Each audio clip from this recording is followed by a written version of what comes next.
that in September 3rd, 1939, and I was 13 years old at that time. And when that came over the news, we children, my brother was probably around 18 or so, pretty close to 18.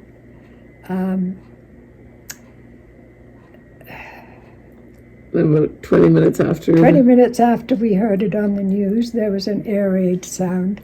So we immediately panicked and thought, Mum and Dad are the other end of the Piccadilly line. And we were at home. And was this an air raid or what? So we started to panic a bit.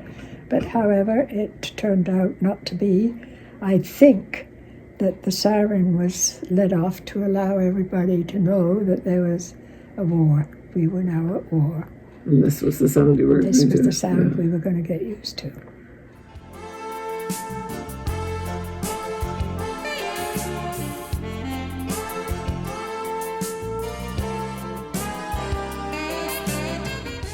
My mother worked in a factory checking the parts for the radios for tanks.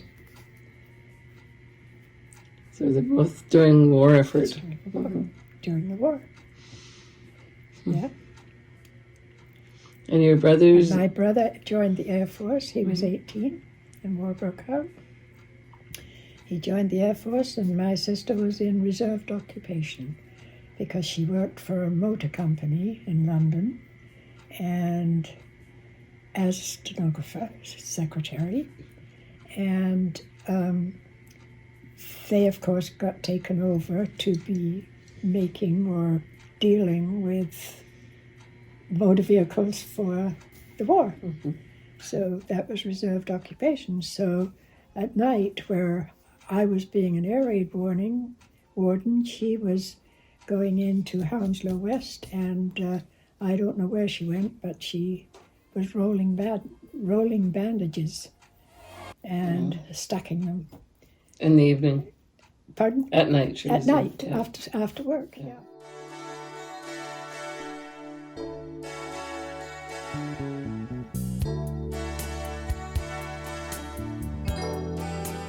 I went to Chiswick Polytechnic 2 times a week.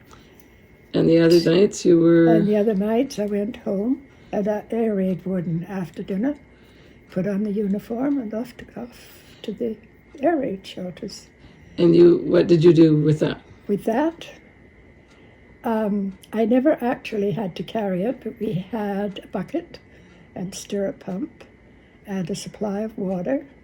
And if an incendiary bomb did drop in the area and cause a fire, then you would take that with you on the bicycle,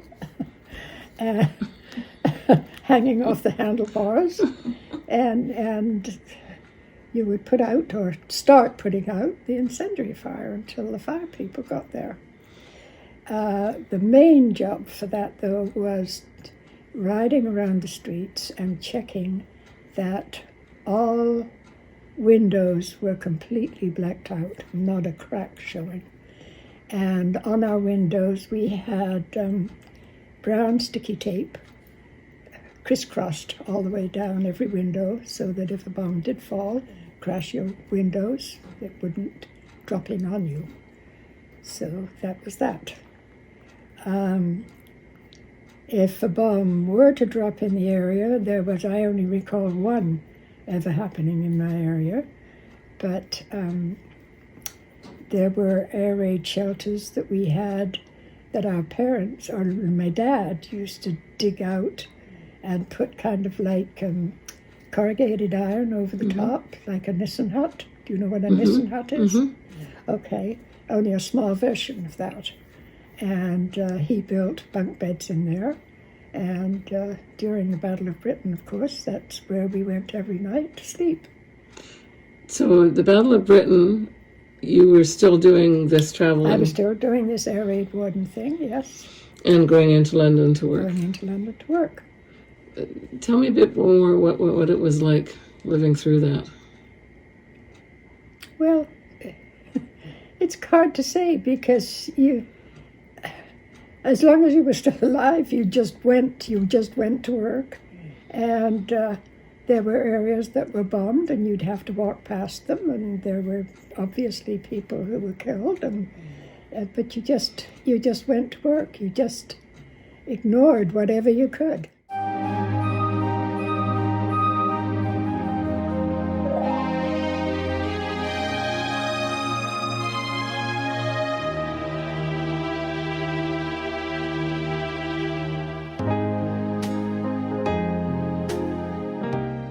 And sister were both quite a bit older. Well, my sister was 3 years older and my brother was 2 years older than her. So they were already dancing by that time. And of course, when I came to 14, I was allowed to go to dances with them. And there was one time that Glenn Miller was playing at the Covent Garden Opera House, which all the seats were covered with a sprung floor. Mm-hmm. Glenn Miller was playing there, and we danced to Glenn Miller. And then it was catching the tube to get back home, and catching the bus to get the rest of the way home. And you just took your chances. That must have been fell on you, tough titties.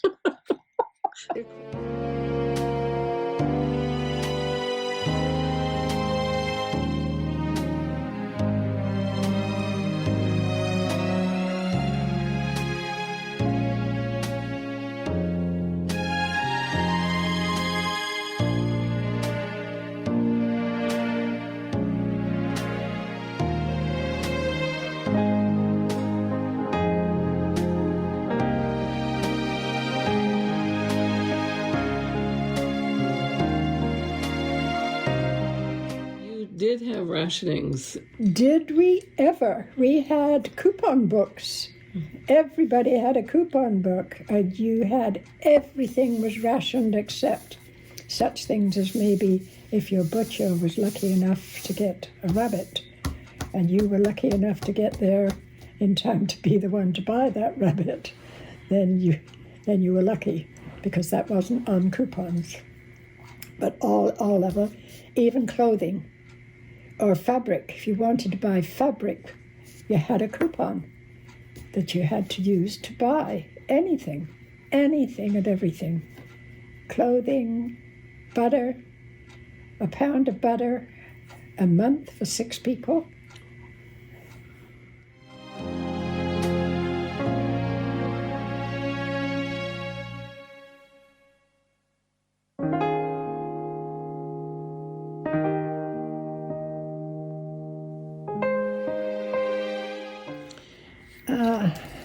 So at 14... And I started using that while I was at WRENs, because as my typing improved and increased and my shorthand came along, I was doing more of that kind of work.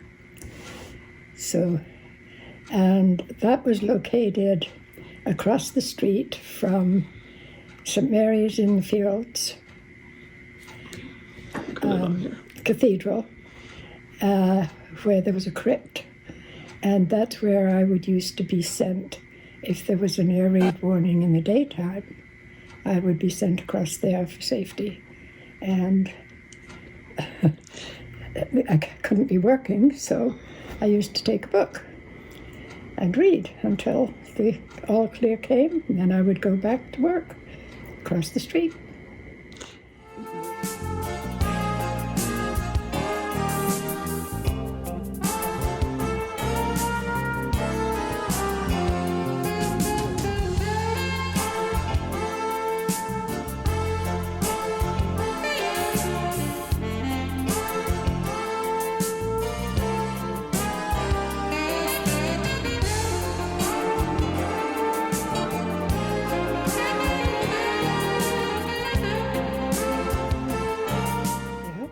So you did that from the time you were 14 till...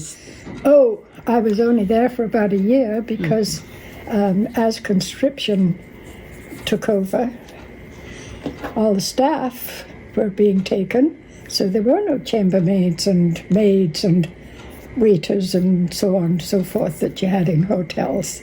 So that company had to close. So I got a temporary job then in a tailor shop on Savile Row, and at that point they were making officers' uniforms. So I was just a file clerk there because that's what they needed, somebody to do the filing.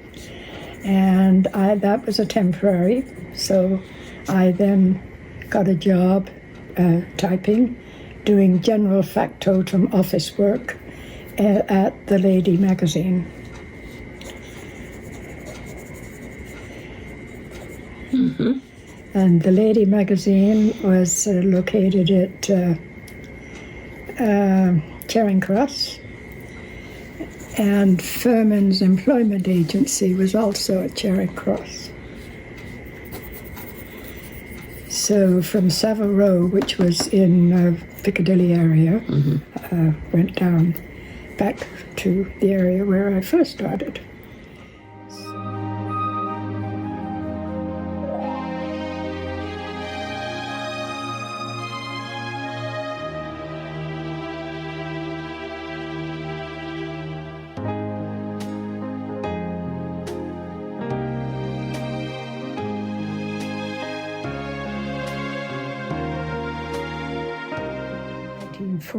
It wasn't until 1943 that I could get into the WRENs. And to get into the WRENs, you had to have either somebody in the Navy already, or you had to have had a secondary education, which I didn't have either.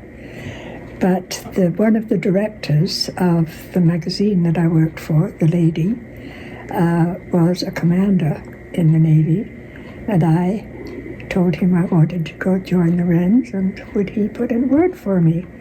And he obviously did, because when I put in my application, I did get into the WRENs, even though I didn't have the necessary requirements.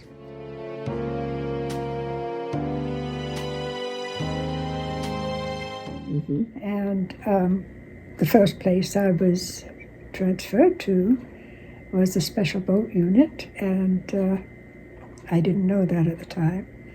The address was SBU, and the address of the place.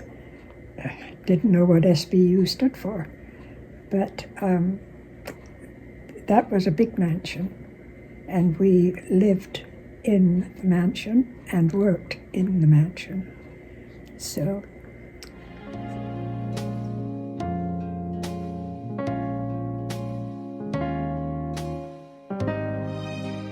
yeah. Where was it? This was in Liss, Petersham, Hampshire. It was in the middle of away from all oceans or whatever. It was in the middle of the land, south of London. Okay. Mm-hmm. And it turned out to be the SBU, a Special Boat Unit, which I found out after the war. And the Special Boat Unit was planning and arranging for the invasion of Normandy with the landing craft. And the landing craft were various sizes and had various jobs. LSTs, I can't remember, they were the biggest, but I can't remember what they carried. But LCM was landing craft manual for men. That's how a lot of them got over there and got killed getting on the shore. Mm-hmm. And that's what was going on there. I was there for about a year, and that's what all the planning was about. But as I say, I didn't know that until after the war. For D-Day? After D-Day. Didn't know what SBU meant. Special Boat Unit. Wow.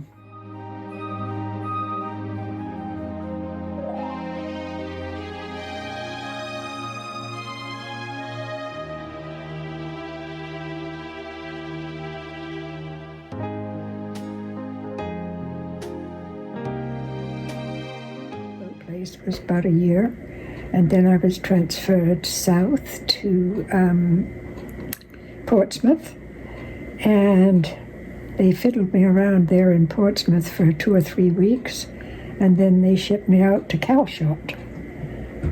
And Calshot Spit was where I actually did work, but in Calshot we were stationed, we were living quarters was the King's Head Hotel, which was across from Bewley Manor. And in Bewley Manor, the Lord Bewley had his car collection, which was from ancient to modern. All kinds of cars he had. Cool.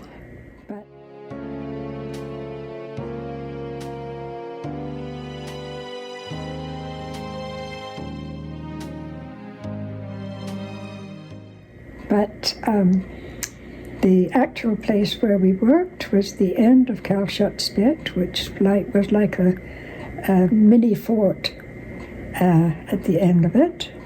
And always parked beside it, there was a Sunderland floatplane, which was used for rescue work out in solar waters.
So when I came over on the Aquitania and they started serving us these fluffy rolls, white rolls, butter, real butter,